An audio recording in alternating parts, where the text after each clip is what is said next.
It's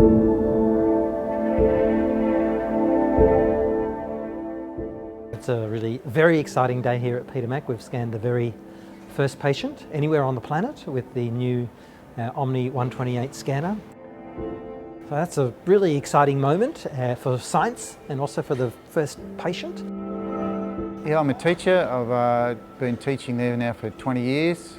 The PET scans are so important because without one I wouldn't have been diagnosed, so that's amazing. And if they can make them better and more efficient and more accurate, then all the better, And so it's an honour really to be that person, and I was happy to be number one, the trial person, so I hope it all goes well.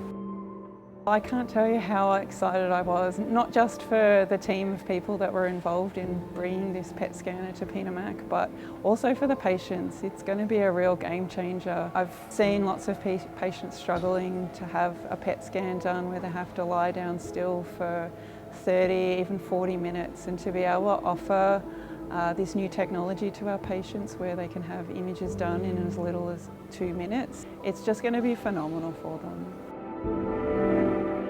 When we increase the detectors from 30 centimetres to 1.3 metres, we increase the sensitivity 50-fold for detecting radioactive substances. We can scan really, really fast. What used to take 15 minutes, we can do in probably 1 minute, which is quite remarkable. Or we can have new applications. We can record the radiation moving through the patient in real time.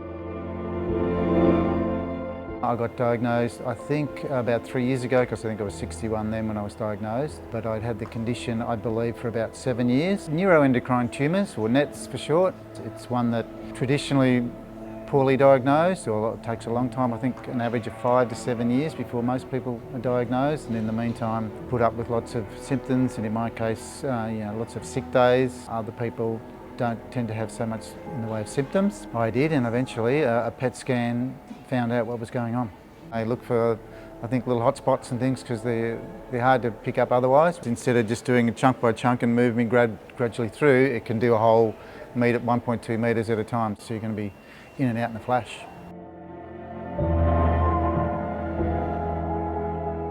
Decreasing that scan time 5 to 10-fold is really game-changing for our patients. Patient experience, we expect, will be better.